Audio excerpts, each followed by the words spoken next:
వచ్చింది అతనికి అన్ని రావాలి, హార్ట్ స్ట్రోక్ రావాలా, షుగర్ రావాలా, బీపీ రావాలా, క్యాన్సర్ రావాలా, భూమి మీద లేని కరోనా కూడా రావాలా.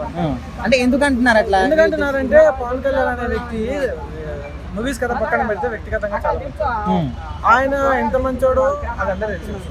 ఇంకోటి ఏమంటే ఆయన వ్యక్తిగతంగా విమర్శించచ్చు, తిట్టకూడదు. వ్యక్తిగతంగా విమర్శించడమే తప్పు. విమర్శించే కథ పక్కన పెడితే వాళ్ళ ఇంట్లో వాళ్ళని తిట్టాడు, ఆ తిట్టే మాటలని మీరు విన్నారు కదా. క్షమించే అవకాశం ఉందంటారా? ఇప్పుడు నువ్వు దయ తెలుసావు అండి, దయ తెలుసావు కదా, ఎవరు దయ తెలుసు. ఇప్పుడు పవన్ కళ్యాణ్ ఇంట్లో వాళ్ళు సేమ్ ఒకటే, వేరే వేరే కాదు. పవన్ కళ్యాణ్ చాలా మంచోడు.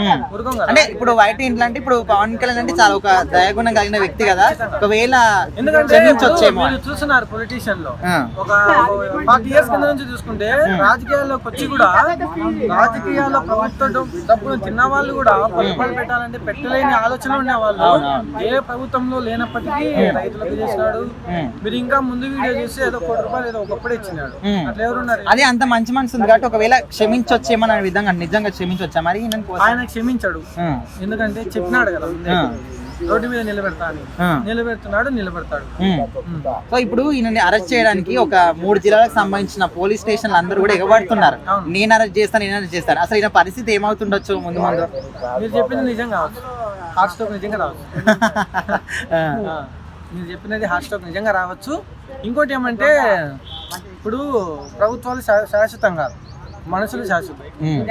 ఎందుకంటే ఒక ఇండస్ట్రీలో ఉన్నారు, ఆయన మూవీస్ ఈయన నటించాడు, అందులో ఇండస్ట్రీ ఉప్పు తిన్నాడు అంటాం కదా. వాస్తవంగా చెప్తే ఉప్పు తిన్నాడు ఒకటి కళాకారుని అలా అవమానించకూడదు కదా. ఈరోజు జగన్ లేడు, బోరుగడ్డ అనిల్ పరిస్థితి ఏమైంది? నీళ్ళు తప్పుతారు జైల్లో, దీన్ని కూడా తప్పుతారు. వీడని మనం కూడా అనకూడదు, వీడు చేసిన పనులు బట్టి అనాల్సి వస్తుంది. కాబట్టి చాలా తప్పు, పవన్ కళ్యాణ్ అలా తిట్టడం చాలా తప్పు. ఆ తప్పుకు తగిన శిక్ష ఖచ్చితంగా ఉండాలని కూడా కోరు.